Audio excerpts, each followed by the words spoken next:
So how can we be safe from narcissistic personalities? If they're hard to spot and we often make mistakes in spotting them, then how can I avoid them, be safe from them before it's too late? There is a way, and before we talk about those self-defense techniques, I need to share with you who are the most vulnerable people to being victimized by a narcissistic personality. There are 3 most common personalities that narcissists choose to unleash their wrath on. The most common of those people are who have low self-esteem. If you don't believe in yourself, you're looking for someone better than you to be with, your other half who can complete you, then you are the most vulnerable. If you fall into this category, you can prevent being a target by developing a high sense of self-worth, self-esteem, and self-confidence. Second is the person with no power, such as a labor worker who is maybe working minimum wage or maybe even off the books because they desperately need this job. Child, a minor under the age of 18 being cared for a narcissistic personality. It's not uncommon to find narcissistic personalities adopt children. Another example is a homemaker, a stay-at-home spouse who is financially dependent on their working spouse. All these people are heavily dependent on someone else, and a narcissist takes advantage of their desperate situation. The way to combat this is to stand up and speak up for yourself. I know this is really hard because the repercussions of speaking up may be really high, like losing your job, becoming homeless. That's why you have a backup plan. Gather a large group of people to go on a strike. Or let a family or friend know that you are going to speak up against your spouse or boss, and that in the aftermath you may have to live in their basement for a few months till you figure out the next steps. Look for a job in advance before you quit this job, so on and so forth. Get their support so that you can develop the courage to do the right thing, which is a very hard thing to do. So kudos to all of you out there who are willing to do the hard, right thing. And last but not the least are those who have a submissive personality.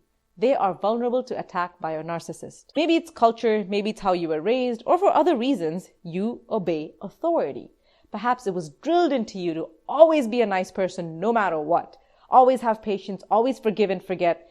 And this kindness and generosity is what the narcissistic person relies on each time they violate you. Now, this doesn't mean that you stop being a nice person. It just means that you start setting boundaries. Now we move on to the self-defense techniques you can employ to be safe from a narcissist. There are 2 types of self-defense techniques: preventative and combative or reactive. Because prevention is the real self-defense, we will start here. I've already talked about the first 3 preventative techniques in the previous section on the most vulnerable personality, so let's elaborate on those first. The first and most important way to prevent and repel a narcissist is to develop your self-worth, self-esteem, and self-confidence.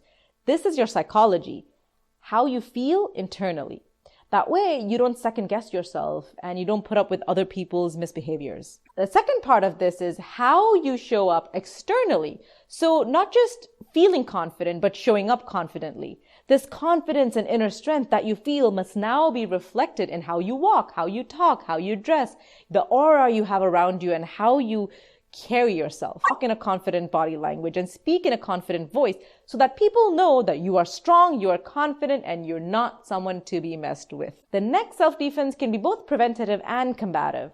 It's standing up and speaking up for yourself. Now, you may think that you can only speak up after someone has attacked you verbally. Otherwise, there's nothing to speak up against. So by definition, this is a reactive technique, not a preventative one. Actually, yes, it can be reactive, but it can also be used in advance. Joe Navarro, in his book, gives an example of how his father used to work for a hardware store, similar to Home Depot, and the manager would yell, insult, bully other employees, except his father. When Joe asked, "Dad, why are you immune to this?" his father said that during his interview, before he was hired, he told this manager, "Never yell at me." So he spoke up in advance before any threatening situation towards him arose. This is also equivalent of setting boundaries, but I wanted to put this in its own category because this is the precursor to speaking up for yourself. You can set boundaries reactively by saying no when someone asks you to do something that violates your personal principles. But you need to do the work proactively. Unless you make a list of what your boundaries are, how you're going to know what to speak up for.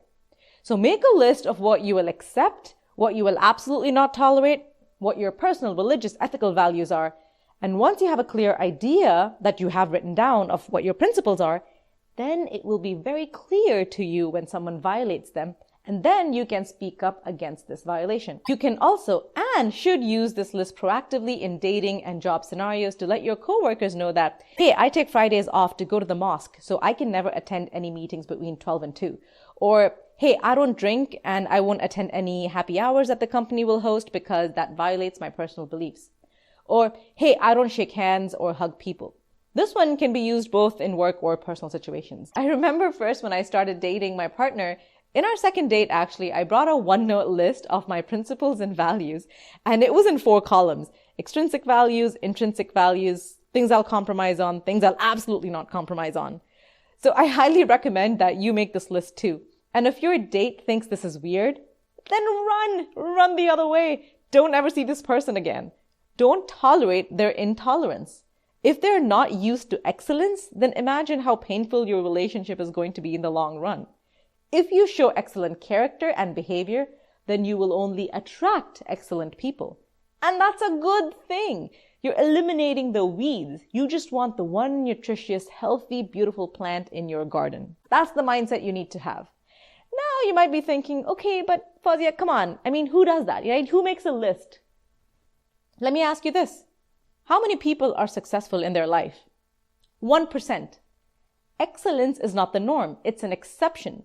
To become an exceptional person, you need to be an exception and find like-minded people who can help support you and propel you in your journey to empowerment and excellence. If you're looking to start your empowerment journey, your free 1-hour masterclass awaits you. The link is in the description below. The final one, which we haven't talked about yet, is intuition. There are many studies out there that show that if you feel something is wrong, then something is wrong.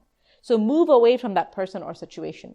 Your intuition can be your first and best self-defense. Now we move on to reactive techniques. If you're caught in a verbal or physical attack by a narcissist, what can you do? There are 3 key elements for you to safely get out of this. First, keep a written record of all the violations. I cannot stress this enough.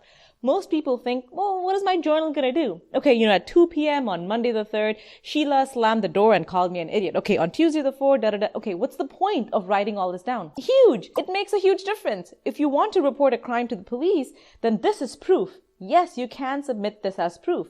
If you get caught in a legal battle, this book, record, journal is what's going to save you.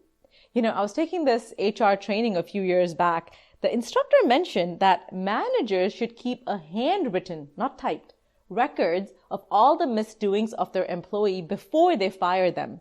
And that handwritten record can prevent the employer from getting sued. So I have heard this in many different contexts. Keep a handwritten record with timestamps, dates, and all the things they said and did that day. The second step is to find a witness, a person you trust. You need someone to not just believe what you're saying, but also hear it and see it with their own eyes. Accidentally invite them over to dinner when you know your spouse is going to bully you. Record a phone conversation and share it with this witness. The third and final step is to get out. Lie, cheat, do whatever you need to do to get to safety.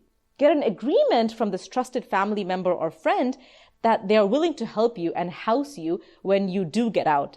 And after you get out, call the police, file a lawsuit, whatever you need to do to become free from this harmful person. Are you struggling with a narcissistic personality in your life?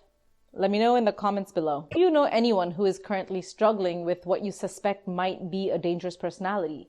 Share this video with them. If you found this video useful, please hit the like button and share this video with people dear and close to you so that you can help keep them safe. I want to leave you by answering this final question. Are these narcissistic persons redeemable? Yes and no. Yes, if they want to change and they seek help. No, if you want to help them. And if you're still thinking about helping them or hoping that things will get better, then you're stuck in a victim mindset. And I want you to work on your self-esteem, get a support person, and get out. If there's one action you can take today, it's to call a therapist or your friend or family member and talk to them about your situation. Please don't suffer in silence. Your life is worth more than that.